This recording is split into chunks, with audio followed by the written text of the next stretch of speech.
325 après Jésus-Christ. Une salle aux murs de marbre, le souffle de la mer Égée tout proche, et plus de 300 évêques rassemblés pour répondre à une seule question qui traversera les siècles. Qui est Jésus-Christ? Cette question n'était pas une abstraction académique. Elle frappait au cœur même de ce que signifiait être chrétien. Si le Fils était une créature, même la croix perdait son poids rédempteur. Si le Fils était pleinement Dieu, alors toute la foi s'enracine dans une présence éternelle qui sauve et qui juge. Nous sommes à Nicée, au bord du Bosphore, conviés par un empereur qui n'est désormais plus simple spectateur de la vie ecclésiale. Constantin Ier a tourné la page des persécutions. L'Église n'est plus une minorité clandestine, elle est devenue partie du paysage impérial. Cette transformation politique a rendu la question théologique immédiatement publique et urgente. L'unité doctrinale n'était plus seulement une affaire interne à l'Église, elle touchait la cohérence de l'Empire, la paix sociale, la liturgie de tout un peuple. C'est dans ce contexte que la controverse, née dans les chancelleries intellectuelles d'Alexandrie et d'Antioche, trouve son point culminant. Imaginez les routes de l'époque, pousses de poussière soulevées par les chars, bateaux chargés de manuscrits et d'icônes, évêques fatigués qui descendent des chariots avec leurs sandales usées, des parchemins roulés dans leurs mains. Chacun apporte non seulement ses arguments, mais l'autorité de son église locale, la tradition de sa maison de prière, et souvent des rancœurs anciennes. Certains ont voyagé des confins de la Cappadoce, d'autres viennent d'Occident, d'Italie. Ils arrivent, se rencontrent dans les portiques ornés, s'arrêtent un instant devant une colonne et prient. Le décor est solennel, colonne qui reflète la lumière, marbre chauffé par un soleil d'été, voix qui résonne dans l'immensité d'une basilique improvisée. L'atmosphère mêle espoir, tension et un sentiment d'une responsabilité écrasante. Au centre de la tourmente se tient Arius, prêtre d'Alexandrie. Sa formulation, simple et radicale, circule rapidement. Il y eut un temps où il n'était pas. Par ces mots, Arius affirme que le Fils a été engendré par le Père, mais qu'il n'est pas coéternel, dans le sens d'une même nature. Pour Arius, le Fils est la première créature, un médiateur sublime, mais créé. Ce point de vue attire des partisans, parce qu'il semble préserver la suprématie d'un Dieu unique et éviter le risque d'une ontologie de deux dieux. Mais il suscite aussi une crainte profonde chez ceux qui entendent dans ces mots une réduction du mystère du salut. Si le Fils est une créature, comment sa mort pourrait-elle porter la plénitude du pardon divin? Face à Arius se lève l'argument ordonné par des textes et par une tradition patristique. La lecture de Jean 1. Au commencement était la parole, et la parole était avec Dieu, et la parole était Dieu. Pour rendre cela intelligible, les défenseurs du credo introduisent une précision doctrinale destinée à protéger à la fois la transcendance du Père et la divinité du Fils. D'où la formule qui restera « engendré, non créé », un énoncé qui refuse la logique d'une création temporelle pour affirmer une génération éternelle. Les débats sont vifs, on se sermonne, on élève la voix, mais on prie aussi. On lit des passages, les évêques se renvoient les citations comme des pierres d'un édifice. Selon certaines traditions, un incident spectaculaire survient au milieu des délibérations. Un évêque, poussé par l'indignation, frappe l'un des intervenants. Les sources en parlent parfois comme d'un geste isolé, parfois comme d'un symbole de l'intensité des passions en jeu. Nous devons rapporter ces récits avec prudence. Lorsqu'une tradition rapporte que Nicolas de Myre donna une gifle à Arius, il faut le dire selon la tradition, sans en faire preuve irréfutable. Ce qui compte historiquement, c'est moins l'anecdote que l'atmosphère. La salle vibre d'émotion parce que la question n'est pas intellectuelle seule. Elle touche la confession, la prière et la vie sacramentelle de milieu. La force du terme homoousios tient aussi à sa fonction liturgique et catéchétique. Un credo est d'abord un instrument de transmission. Il dit en phrases brèves ce que l'Église croit pour que les baptisés et les catéchumènes puissent l'entendre, le réciter et le transmettre. Avant Nicée, des formules de foi existaient déjà, mais elles manquaient parfois de précision face aux nouvelles controverses. Le Concile cherche une langue qui scelle, qui oriente la prédication, qui guide la formation des catéchumènes et qui serve de critère pour discerner l'hérésie. Ainsi, l'usage de « engendrer non créé » est d'abord pastoral. Il protège la foi commune et rend plus difficile la propagation d'une doctrine qui dissocierait le Fils du mystère divin. Mais pourquoi ce mot provoque-t-il autant d'opposition? Parce qu'il touche au mystère de la génération divine, concept difficile à préciser sans tomber dans la philosophie grecque. Les adversaires d'Homoousios reprochent à certains évêques d'introduire un vocable qui ne figure pas explicitement dans les Écritures. Ils craignent que le recours à des catégories métaphysiques ouvre la porte à des malentendus. Pour eux, affirmer la divinité du Fils suffirait sans attacher à cela une formule ontologique susceptible de prêter à controverse. La tension est donc double, entre la fidélité à l'écriture et la nécessité d'une formulation précise, et entre une théologie en formation, encore marquée par des catégories philosophiques, et une foi populaire qui a besoin de simplicité. Au cours des jours, des semaines qui suivent l'ouverture, ceci devient clair. Le Concile est à la fois un tribunal et une école. Il est tribunal parce qu'il doit juger des thèses, condamner des erreurs et protéger le corps ecclésial d'un enseignement qu'il estime dangereux. Il est école parce que dans la confrontation des arguments, dans la lecture publique des Écritures et dans l'élaboration d'une formule commune, la communauté se forme à repenser son mystère. Les évêques débattent certes des mots, mais surtout des implications pastorales de ces mots. Que dira-t-on aux croyants? Comment l'Église priera-t-elle? Quelle catéchèse donnera-t-on aux enfants et aux nouveaux baptisés? On mesure la portée de chaque syllabe. C'est dans cette mêlée que des figures s'illustrent, non comme des héros mythiques, mais comme des serviteurs. Athanase, jeune diacre d'Alexandrie au service du vieil évêque Alexandre, apparaît comme une voix pénétrante. Il n'est pas le seul, loin de là, mais il s'impose par la clarté de sa défense et par la rapidité de son intelligence théologique. Pourtant, il est crucial de ne pas le présenter comme l'architecte solitaire d'une victoire immédiate. Le credo naît d'un effort collectif. Plusieurs évêques participent à la formulation, plusieurs communautés y apposent leur assentiment. Le rôle d'Athanase sera, dans ce moment, plus celui d'un témoin et d'un articulateur d'une foi qu'il a reçue et qu'il défend avec ferveur. Les échanges rappellent constamment la Bible. Jean 1 est lu et relu. La parole, la lumière, la vie, le cadre dans lequel s'enracine toute définition. Philippiens 2 est invoqué pour montrer que le Fils, tout en se faisant serviteur, n'a pas été dépouillé de sa divinité. Hébreux 1 est cité pour attester que le Fils est l'image même de la substance de Dieu. Colossens, quant à lui, rappelle la plénitude qui habite en Christ. Ces textes servent non à clore la discussion par autorité, mais à tisser une théologie qui relie ces passages en un cheminement cohérent. On cherche une formulation qui rende justice à l'ensemble des Écritures. C'est là toute la difficulté. Les paroles bibliques convergent, mais le regard humain détermine leurs inflexions. Dans certains moments, l'assemblée se retire pour prier. On observe de longs silences, ponctués parfois par des sanglots. On ne peut sous-estimer la dimension spirituelle de ces débats. Ces hommes ne discutent pas de nuances abstraites pour le plaisir de l'érudition. Ils pressentent que la vérité confessée par l'Église aura des conséquences visibles sur la manière dont l'humanité comprend la grâce, la rédemption et la paternité divine. Le sacrement de baptême, la prière liturgique, le chant de l'assemblée, tout est concerné. C'est pourquoi tant d'émotions accompagnent des termes qui, à première vue, semblent techniques. Alors que l'argumentation tourne, des délégations rapportent des priorités régionales. L'Église d'Orient, marquée par une forte tradition alexandrine et par une sensibilité théologique aux catégories de lettres, insiste sur la nécessité d'une déclaration affirmant la pleine divinité du Fils. Certains prélats occidentaux, plus prudents sur l'usage de termes métaphysiques, demandent des clarifications. Mais le débat ne se réduit pas à une simple opposition Est-Ouest, il traverse même les camps géographiquement proches. C'est un débat sur la manière de rester fidèle à la révélation tout en protégeant l'unité communautaire. Parmi les arguments d'Arius, il est utile d'exposer la logique. Il veut préserver l'exclusivité absolue du Père comme principe ultime et éviter tout risque de subordination des autres réalités à un principe divin multiple. Pour lui, le salut est médiatisé par un être céleste qui, bien que supérieur à tout, reste distinct du Père.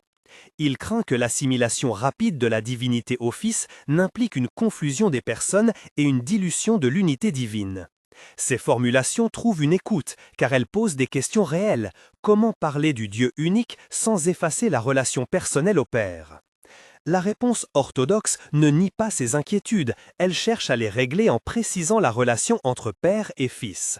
En affirmant que le Fils est engendré, non créé, le Concile cherche à garantir que la génération du Fils est une relation éternelle qui n'introduit pas la contingence d'une création. Le terme homoousios vise à affirmer que le Fils partage la même nature divine, non pas comme une seconde divinité, mais comme présence pleinement divine qui manifeste l'unique Dieu. C'est une façon de dire que la Trinité n'est pas une rivalité d'êtres, mais une communion d'êtres, une relation d'amour et d'échange qui est la même essence divine vécue en trois personnes. À mesure que la discussion progresse, le poids des implications devient visible. Adopter homoousios signifie choisir une grille compréhensive pour l'orthodoxie à venir. Cela impose un critère pour l'enseignement, un horizon pour la catéchèse et une norme pour la liturgie. Refuser cette grille impliquerait pour ses opposants de laisser l'Église ouverte à des formulations qui la privent de sa capacité à confesser le mystère trinitaire de façon cohérente. La décision n'est pas seulement une réponse à une controverse ponctuelle, elle dessine un cadre intellectuel et spirituel pour les générations suivantes. Pourtant, au milieu de ces enjeux théologiques, des forces politiques et personnelles travaillent en sous-main. Des alliances se forment, des lettres de recommandation voyagent, certains prélats cherchent à préserver le pouvoir de leurs sièges épiscopaux. Constantin, attentif, intervient parfois pour calmer ou orienter, mais il laisse le soin aux évêques de forger l'argumentation doctrinale. Il veut l'unité, non une uniformisation brutale. Il sait que les décisions imposées sans assentiment profond peuvent plus tard exploser en controverses nouvelles. Cette prudence historique explique en partie pourquoi le Concile est à la fois ferme et prudent. Ferme dans la condamnation des erreurs qu'il juge incompatibles avec l'Écriture, prudent dans ses formulations, conscient que la paix religieuse nécessite un assentiment dépassant la simple contrainte. C'est dans ce bruit et ces silences que la rédaction d'une formule commune commence. Des scribes notent chaque mot, rejettent certaines tournures, proposent des équivalents en grec qui, parfois, ne recoupent pas exactement les catégories latines. Chaque terme est pesé comme un métal précieux. L'insertion de la clause « engendré, non créé » se discute longuement. Que signifie exactement « engendré » dans l'éternité? Comment dire que l'engendrement n'est pas une création temporelle? Quelle phrase évitera l'ambiguïté d'une origine temporelle? On prend conscience que le mot choisi aujourd'hui servira de sentinelle contre des dérives futures.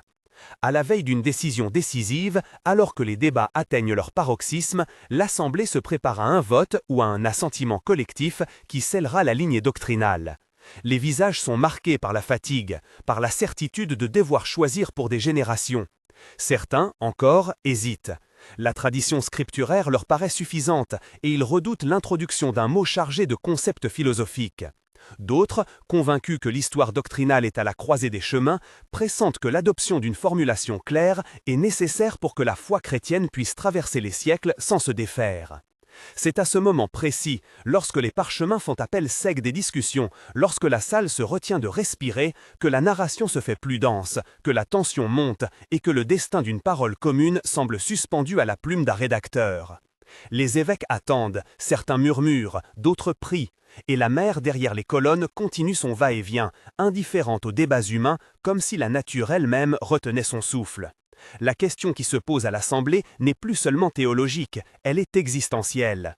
Qui sera le Fils pour l'Église? Quelle langue utilisera-t-on pour dire Dieu? La plume tremble presque, et pourtant elle trace la formule qui va rester. Dans le silence lourd de la basilique, on entend d'abord le froissement du parchemin, puis la voix qui déclame lentement, comme pour permettre à chaque mot d'entrer dans le cœur des hommes. Le credo prend forme. On n'inventait pas la foi ce jour-là, on mettait en langage public ce que l'Église avait confessé depuis les premiers récits de la résurrection. Mais donner à cette confession une phrase capable de résister aux assauts de la controverse était une tâche nouvelle et décisive. Le mot grec qui suscite tant de débats est posé sur la table comme une clé, homoousios, de même essence. À côté, la clause qui s'impose pour circonscrire la génération du Fils est écrite avec une fermeté pastorale, engendré, non créé. Ces deux formules apparaissent non pour compliquer la foi, mais pour l'ordonner. Si cette histoire vous touche, si vous voulez comprendre comment des mots anciens parlent encore à nos assemblées, abonnez-vous pour recevoir d'autres récits qui éclairent la foi et sa transmission. La lecture solennelle du credo, tel qu'il sort des mains des rédacteurs, scande la basilique. Les évêques écoutent, certains inclinent la tête, d'autres ferment les yeux. L'énoncé proclame la divinité du Fils avec une clarté inédite pour un texte conciliaire. Il n'est pas une créature parmi d'autres, mais partage l'être divin du Père. engendré, non créé. Cette formule agit comme un phare. Elle indique la direction à tenir dans la prédication, elle offre un critère pour la catéchèse et un moyen de discerner ceux qui détournent la parole apostolique. Puis on passe à l'acte visible. Chaque évêque appose son nom, certains signent avec un tremblement visible, d'autres avec la résolution d'un pasteur qui pense à son troupeau. Les signatures ne sont pas un simple formalisme, elles sont l'assentiment public d'églises locales qui reconnaissent une formulation commune. Le Concile condamne la position d'Arius. On prononce des anathèmes contre les formulations qui réduiraient le Fils à une créature temporelle. Cela ne signifie pas que la controverse s'éteint sur le champ. Historiquement, les voix arianistes ne s'évanouiront pas instantanément. Certains évêques retournent chez eux avec rancune, des partisans d'Arius continueront à enseigner et à rassembler foules et influences. Arius lui-même est banni selon les procédures de l'époque, mais l'exil, les réconciliations partielles et les retours périodiques jalonneront les décennies suivantes. Ainsi se dessine déjà une vérité historique qu'il faut rappeler. Un concile marque un tournant et pose des balises, mais il n'achève pas en un instant la bataille théologique. La suite le montrera, le credo de Nicée devient une arme liturgique et catéchétique. Dans les baptistères et aux portes des églises, les catéchumènes entendent désormais une formulation qui dit le mystère du Fils en termes qui empêchent la dilution de sa divinité. Les prêtres et les évêques s'appuieront sur ces phrases pour expliquer la nature du salut. Si Christ n'est pas pleinement Dieu, la portée de sa mort et de sa résurrection serait compromise. De ce point de vue, Nicée n'a pas inventé Dieu, il a assuré que l'Église possède une langue publique capable de confesser le mystère biblique sans s'effilocher. Pendant qu'on appose les signatures, on peut imaginer les regards échangés, les mains posées sur l'anneau d'un parchemin scellé. Certains historiens parlent de la solennité de l'instant. La décision prise n'est pas l'acte d'un petit groupe, mais le témoignage d'une pluralité d'églises qui, ensemble, affirment une vérité reçue. Pourtant, même la lourdeur des scellés n'empêche pas les conflits extérieurs. Les jeux de pouvoir, les rivalités personnelles, les enjeux régionaux continueront à influencer les épisodes suivants. Athanase, en particulier, verra sa vie marquée par ces tensions. Il deviendra, dans les années qui viennent, l'un des défenseurs les plus ardents de la formulation nicéenne, mais aussi un homme persécuté, exilé plusieurs fois, qui paye de son propre corps le prix de la fidélité à une parole confessée. Que nous enseigne la postérité immédiate? D'abord, que la décision conciliaire a une force normative réelle. Les textes produits à Nicée entrent dans les registres ecclésiastiques. Les anathèmes servent de base à la discipline ecclésiastique. Mais surtout, Nicée inaugure une manière de procéder. Lorsqu'une doctrine met la cohérence de la foi en péril, l'Église, réunie en concile, tente de la circonscrire par une formulation publique appuyée sur l'écriture et la tradition. Cette méthode deviendra caractéristique des grands moments de la définition doctrinale chrétienne. Elle scelle aussi une relation entre la communauté ecclésiastique et les autorités civiles. L'empereur, sans supplanter l'Église, facilite un espace politique où la parole conciliaire peut prendre force. Les décennies qui suivent voient la controverse s'envenimer par vagues successives. Les partisans d'Arius se rallient parfois à des soutiens influents dans l'entourage impérial. Ils obtiendront des réconciliations temporaires et des retours d'exil. De leur côté, Athanase et d'autres subiront douleurs et expulsions. Ce mouvement d'oscillation historique rappelle une chose essentielle. Définir une doctrine dans une assemblée ne suffit pas à l'imposer universellement. L'histoire ecclésiastique est faite de répétitions et de réajustements. Nicée a posé la pierre angulaire, mais les maçons suivants, conciles, évêques, prescripteurs liturgiques, continueront à consolider l'édifice. Sur le plan théologique, l'impact de Nicée se lie dans la stabilisation d'une christologie qui ne sépare pas la divinité et l'humanité du Christ.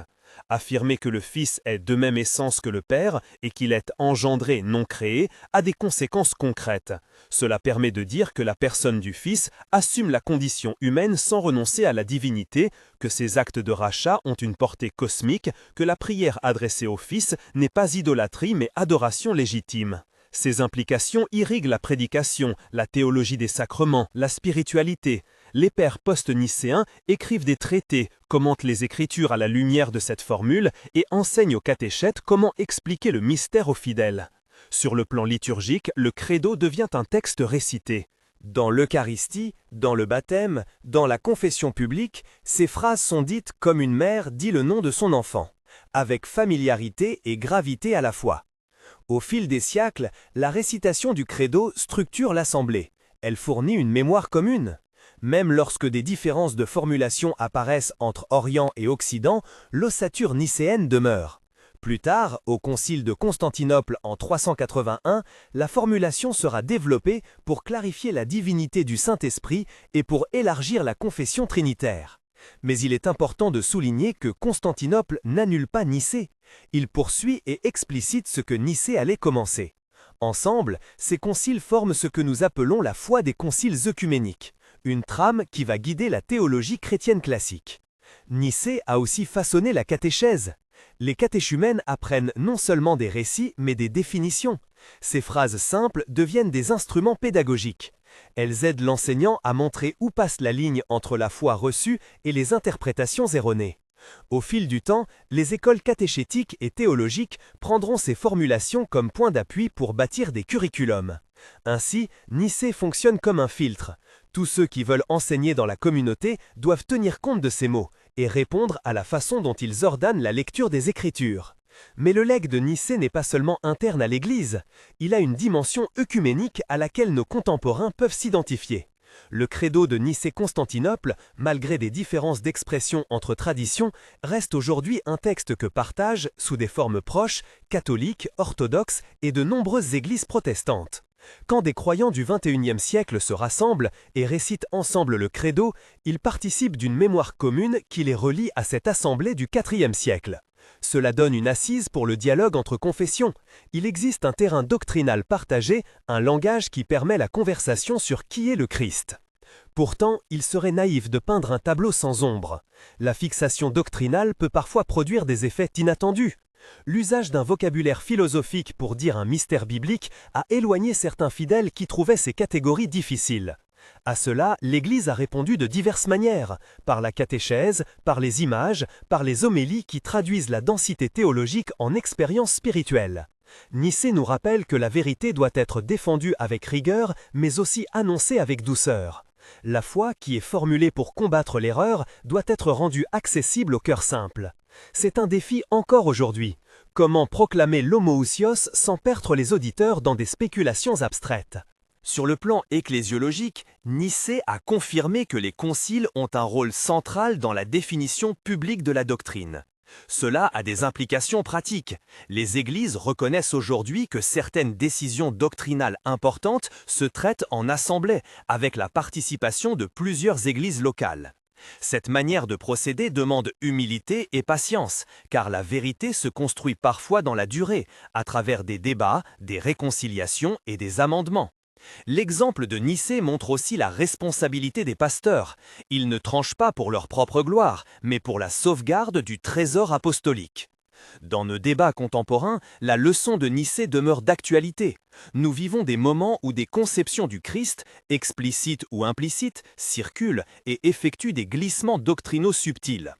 Parfois, une accentuation sur l'expérience personnelle, sur la morale ou sur des aspects du ministère peut, sans qu'on s'en rende compte, modifier la compréhension de qui est le Fils.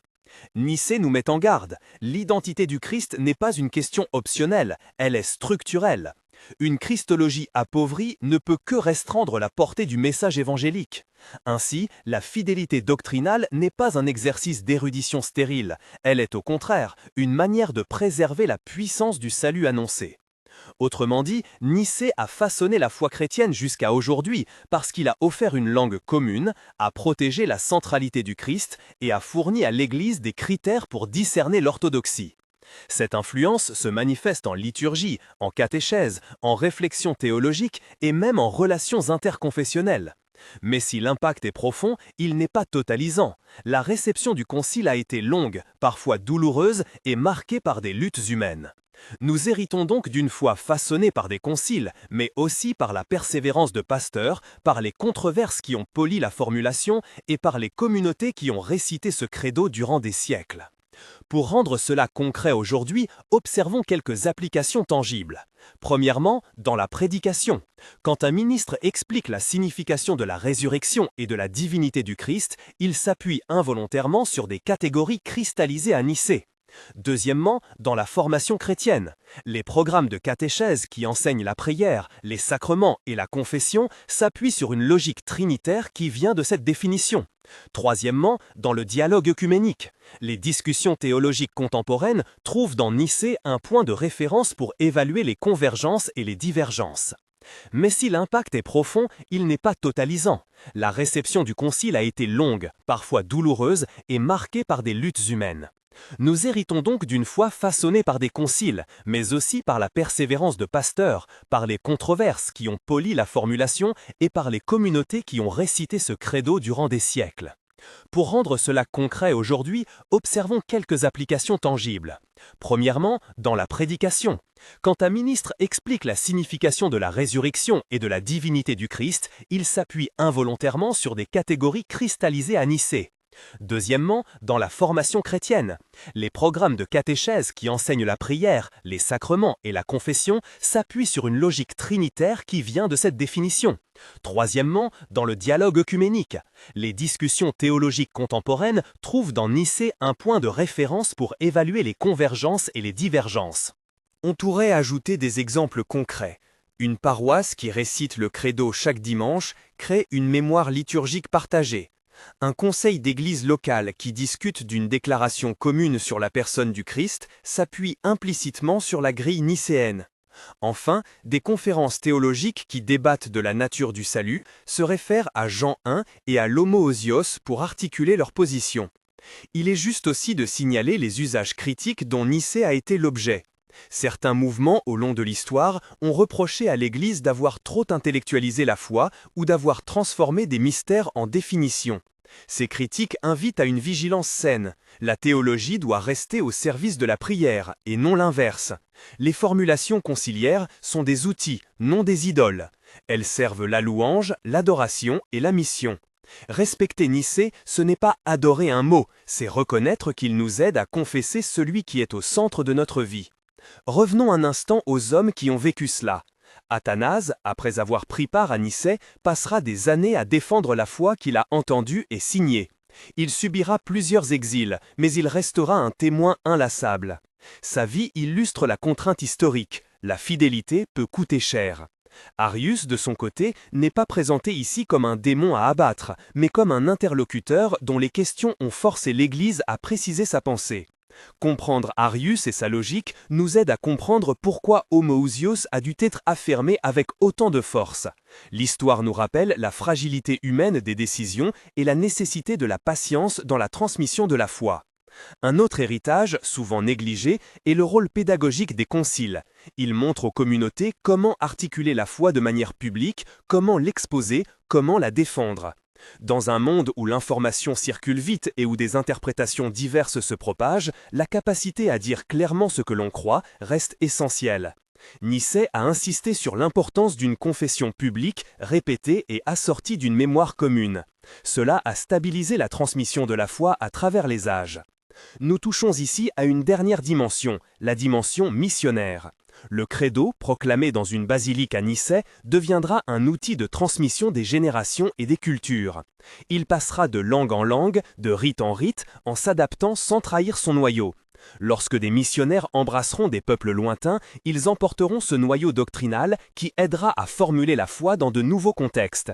La fidélité à Nicée permet ainsi à l'Église de traverser les siècles sans perdre son centre. Pour conclure, Nicée a façonné la foi chrétienne jusqu'à aujourd'hui, non pas en créant ex nihilo des vérités nouvelles, mais en offrant une formulation publique, liturgique et normative qui a aidé l'Église à garder la tête droite au milieu des controverses.